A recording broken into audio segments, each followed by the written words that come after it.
এই বিএনপি সরকার যারা বলে 2/3 আসন পেয়ে তারা সরকার গঠন করেছে, 5 মাসে তারা আওয়ামী লীগের রাষ্ট্রপতি পরিবর্তন করতে পারে নাই। বলে যেই সরকার আওয়ামী লীগের রাষ্ট্রপতি পরিবর্তন করার সক্ষমতা রাখে না, সে দেশ পরিবর্তন করবে কিভাবে? আমরা মনে করি ফ্যাসিস্টের দোষর চুপ, পদত্যাগ করলে হবে না, পদত্যাগের পরে তাকে গ্রেফতার করতে হবে। এবং গণহত্যায় তার সমর্থন রয়েছে, দুর্নীতিতে তার স্পষ্ট প্রমাণ রয়েছে যে দুর্নীতিবাদ। ফলে সেই ব্যক্তিকে অবিলম্বে অপসারণ করে তাকে গ্রেফতার করে বিচারের আওতায় আনতে হবে এবং একজন যোগ্য নিরপেক্ষ অভিভাবক সুলভ ব্যক্তিকে এই বাংলাদেশের জনগণ রাষ্ট্রপতি হিসেবে দেখতে চায়।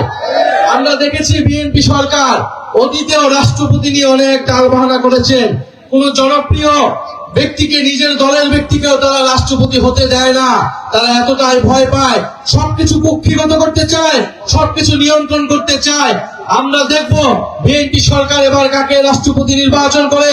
কোন অযোগ্য লোককে রাষ্ট্রপতি যদি নির্বাচন করে, জনগণের এই সরকারের উপর তো কোনো আস্থা নেই, আরো সম্পূর্ণ রকমভাবে সকল আস্থা চলে যাবে। ফলে প্রিয় জামালপুরবাসী, আমরা স্পষ্টভাবে কয়েকটা দাবি নিয়ে এসেছি। গণভোটের গণরায় বাস্তবায়ন করতে হবে।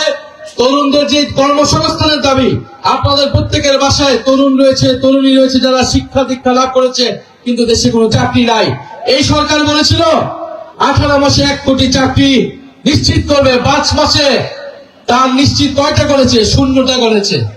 কোন চাকরি নিশ্চিত করতে পারে নাই, কর্মসংস্থান নিশ্চিত করতে পারে নাই। পৃথিবীর কোন দেশ এই বর্তমান সরকারকে কোন ধরনের লোন দিচ্ছে না, ঋণ দিচ্ছে না, সহযোগিতা করছে না। চীন সফর করে এসেছে, শূন্য হাতে দেশে ফেরত এসেছে।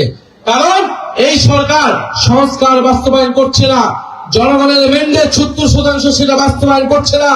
এই সরকারের উপর থেকে সকল ধরনের রাস্তা চলে যাচ্ছে। ফলে কোন দেশ ওই সরকারকে সহযোগিতা করতে প্রস্তুত নয়। তারেক রহমান কোন সহযোগিতা পাবে না যদি না তিনি জাতীয় ঐক্য দেখাতে না পারেন। যদি জাতীয় ঐক্য না থাকে, বাংলাদেশ ঘুরে দাঁড়াতে পারবে না, বাংলাদেশের অর্থনীতি ঘুরে দাঁড়াবে না, বাংলাদেশের আইন শৃঙ্খলার পরিস্থিতি ঠিক হবে না। আমরা এখনো ঐক্যবদ্ধভাবে কাজ করতে চাই, দেশটাকে পরিবর্তন করতে চাই। ফলে প্রিয় জামালপুরবাসী, আপনারা এই জামালপুরে আজকের এই পদযাত্রায় অ্যাডভোকেট শামীম আপনাদের এলাকার সন্তান, দীর্ঘদিন লন্ডনে পড়াশোনা করেছেন, ইনি আইনজীবী, আইন বুঝেন, রাজনীতি বুঝেন, রাষ্ট্র বুঝেন। আপনাদের জামালপুরের মানুষের জন্য কাজ করবেন। আমাদের জামালপুরের সদস্য সচিব রয়েছে মোশাররফ হোসেন ভাই, মোশাররফ ভাই আপনাদের জন্য কাজ করবেন। এবং এখানকার কেন্দ্রীয় নেতা লুৎফর, আমাদের বৈষম্য বিরোধী আন্দোলনের নেতা, ঢাকা বিশ্ববিদ্যালয়ের ছাত্র নেতা, আপনারা আমরা সবাই মিলে এই জামালপুরকে পরিবর্তন করব ইনশাআল্লাহ। আপনারা জাতীয় নাগরিক পার্টির পক্ষে থাকুন, এনসিপির সাথে থাকুন। ইনশাআল্লাহ গণভোটের গণরায় বাস্তবায়নের জন্য যদি আবারও আন্দোলনের প্রয়োজন হয়, আপনারা কি প্রস্তুত আছেন? দেখছেন দিল্লিতে যে আন্দোলনে নামছে, ভারতের তরুণরা দিল্লিতে আন্দোলনে নামছে। জুলাই বিপ্লব কোথায় থেকে কোথায় ছড়িয়ে গিয়েছে। ফলে এই সরকার যদি সেই জুলাই বিপ্লবীদেরকে এখনো ভয় না করে, জনগণকে যদি ভয় না করে, সীমান্ত হত্যা যদি প্রতিরোধ না করে, বিদ্যুৎ যদি নিশ্চিত করতে না পারে, কর্মসংস্থান যদি নিশ্চিত করতে না পারে, দ্রব্যমূল্যের অধিক যদি নিশ্চিত না করতে পারে, বাংলাদেশের জনগণ রাজপথে নামতে বাধ্য হবে। এবং ওসমান হাদি হত্যার বিচার নিশ্চিত করতে হবে, বিচার নিশ্চিত করতে হবে।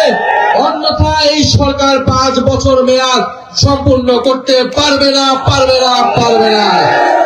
দলীয় প্রশাসকদেরকে অপসারণ করে দ্রুত স্থানীয় সরকার নির্বাচন দিতে হবে। দলীয় প্রশাসন যদি দ্রুত সময়ের মধ্যে অপসারণ করা না হয়, এই স্থানীয় সরকার, স্থানীয় প্রশাসন অকার্যকর করে দেওয়া হবে। প্রিয় জামালপুরবাসী, আবারও দেখা হবে ইনশাআল্লাহ। আপনারা এনসিপির সাথেই থাকুন, এনসিপি আপনাদের সাথে থাকবে। ইনকিলাব, ইনকিলাব, চলো